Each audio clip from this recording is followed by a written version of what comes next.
Assalamualaikum warahmatullahi wabarakatuh. Saya Madinah Kutsya Lubis, instansi MAN 2 Model Medan dan guru bidang studi pendidikan Pancasila dan kewarganegaraan. Mari saksikan rencana aksi 1 berikut. Terima kasih.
Undang-Undang Dasar mengalami perubahan? Oke, silakan ya. Udah 4 kali, Bu. Udah 4 kali. Dari tahun 1999 sampai tahun 2002. Oke. Dari tahun 1999 sampai tahun 2002. Itu sudah 4 kali mengalami perubahan. Oke, kemudian pasal berapa yang bisa mengubah undang-undang dasar? Ada yang tahu? Oke, ya. Nah, pada pasal 37.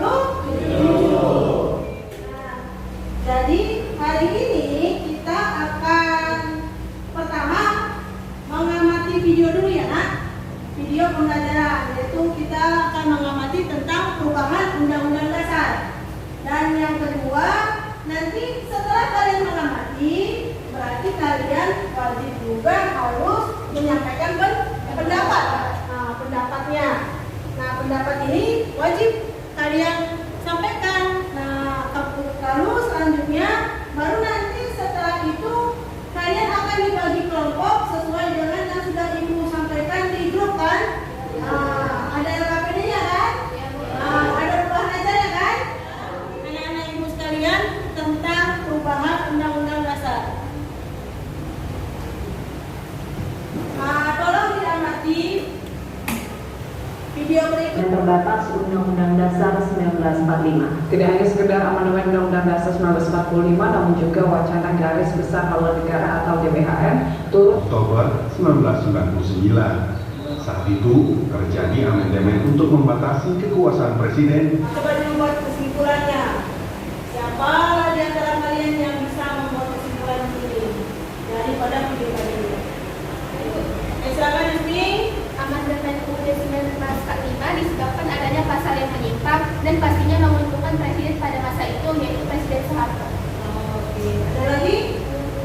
Ya, silakan Linda. Sejauh ini Undang-Undang Dasar terdahulu dicadangkan waktu Undang-Undang Dasar perlu diubah. Yang pertama, membatasi kekuasaan presiden. Yang kedua, wewenang posisi pemerintah daerah. Yang ketiga tentang bentuk kedaulatan negara. Dan yang keempat,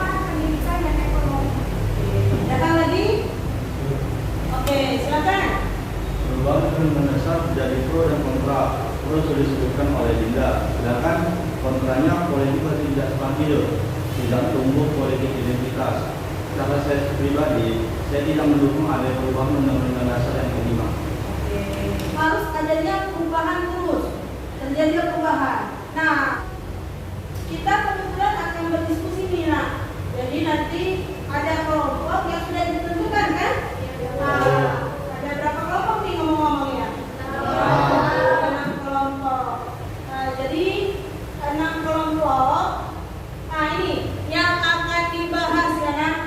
Ada 6 kelompok.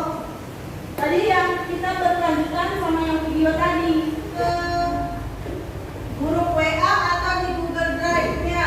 Kalau belum ada, silakan kamu lihat di scan. Ini ada LKPD-nya. Kemarin Pak Adlan juga ada ibu kirim kan?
Assalamualaikum warahmatullahi wabarakatuh.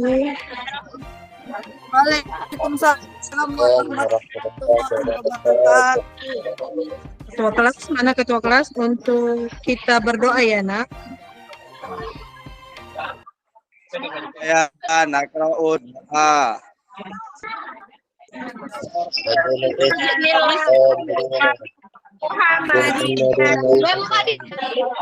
Oke, ya, tolong ya anak-anak ibu untuk mengaktifkan kameranya. Semua mengaktifkan kameranya. Hari ini Fadila, siapa yang tidak hadir nak?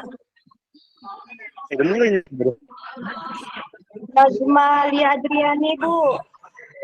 Sama siapa lagi? Afizal dan Disono Pringgo Digo.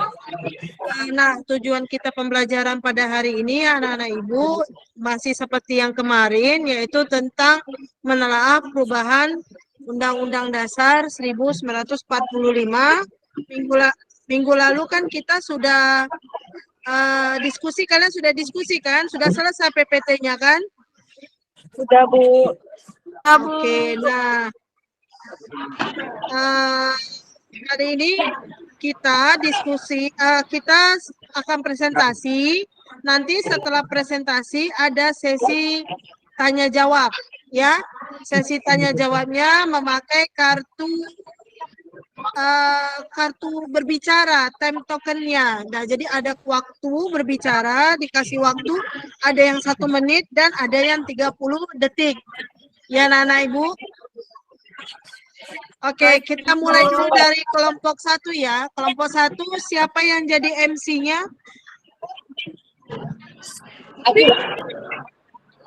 Kelompok 1, siapa yang jadi MC? Sari dari kelompok 1 kan? Ibu. Oke. Assalamualaikum warahmatullahi wabarakatuh. Waalaikumsalam warahmatullahi wabarakatuh. Kami dari kelompok 1 ingin mempresentasikan tentang hasil diskusi kami. Setuju pembatasan masa jabatan presiden dan wakil presiden.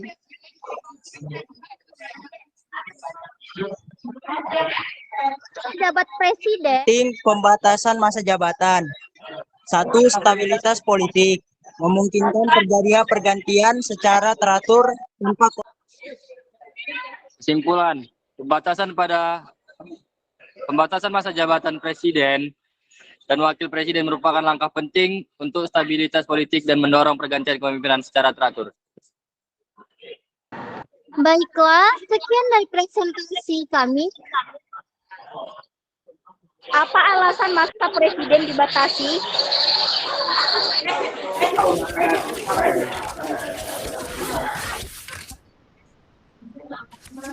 Oke, kupon berbicara. Kita lihat dulu. Kupon berbicaranya berapa menit? Oke, 30 detik. Silakan. Kelompok 3, siapa kelompok? Oke, silakan. Siapa yang mau menjawab? Kelompok 1? Bisa, Bu. Oke, silakan.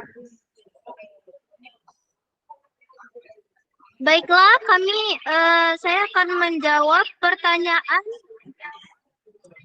dari kelompok 2.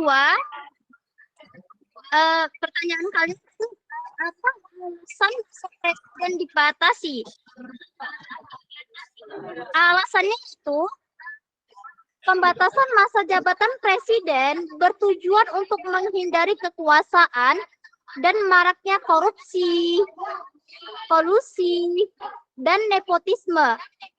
Selain itu, tindakan ini juga bertujuan untuk mencegah terjadinya otoritarianisme, penyalahgunaan kekuasaan, dan lain-lain. Itu jawaban untuk kelompok 2. Selanjutnya kita kelompok 2. Ya, kelompok 2. Oke. Warahmatullahi wabarakatuh. Waalaikumsalam warahmatullahi wabarakatuh. Silakan, Nak. Waalaikumsalam warahmatullahi wabarakatuh.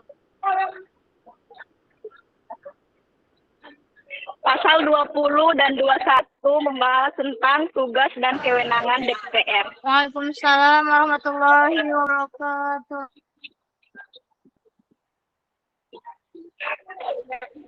Pasal 20 Undang-Undang 1945 sebelum diamandemen.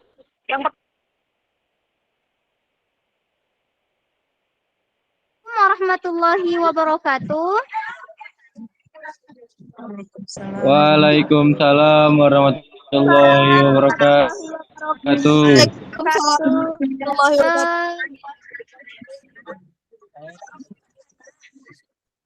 Apa perbedaan pasal 20 sesudah dan sebelum diamandemen? Terima kasih. Saya akan menjawab pertanyaan dari Sari dari kelompok. Apa perbedaan pasal 20 sesudah dan sebelum diamandemen? Sebelum diamandemen menghendaki persetujuan DPR saja. Sedangkan sesudah diamandemen menghendaki persetujuan DPR dan Presiden. Najmi Jokinda Putri. Oke. Silakan. Pasal yang membahas pemerintah daerah. Perubahan amandemen pasal 18 UUD NRI 1945. Amandemen pasal 18 UUD 1945 terkait dengan kewenangan pemerintah daerah telah mengalami beberapa perubahan. Pasal 18 UUD wabarakatuh. Waalaikumsalam.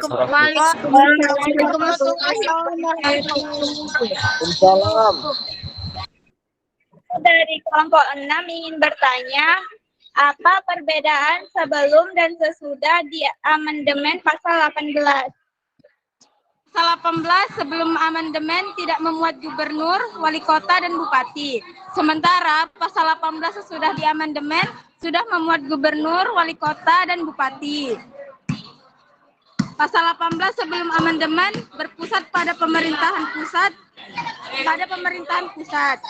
Setelah di amandemen berpusat pada pemerintahan daerah. 94 ayat, 3 pasal aturan peralihan, dan 2 pasal aturan tambahan. Kita memberikan link kuisi sama kalian, mohon dijawab ya. Linknya akan Ibu kirim. Bentar, Ibu akan kirim linknya.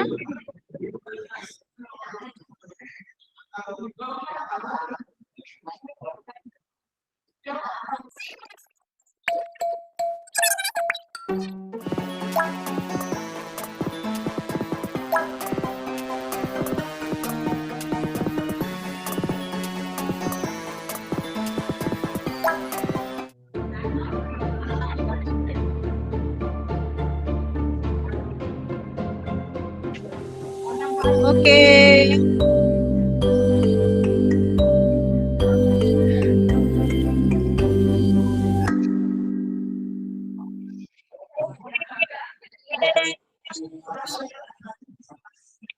Iya, Bang.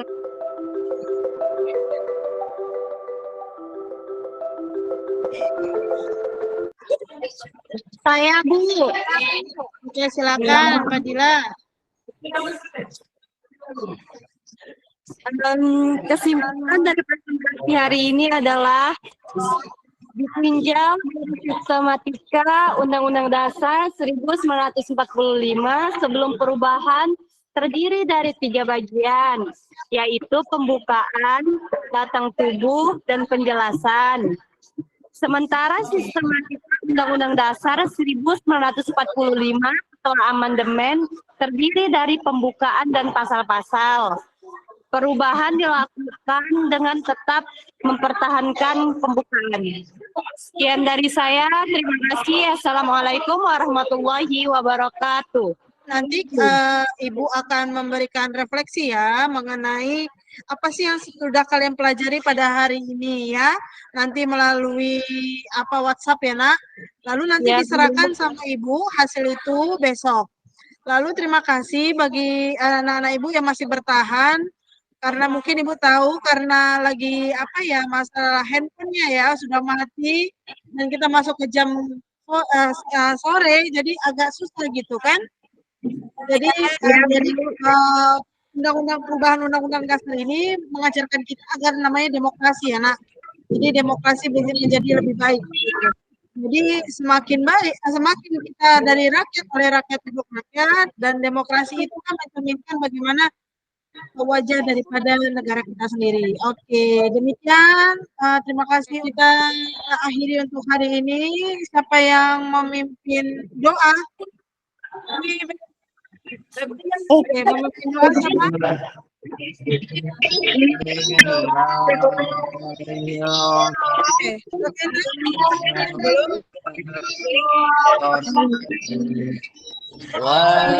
kasih anak-anak Ibu, kita tutup ya.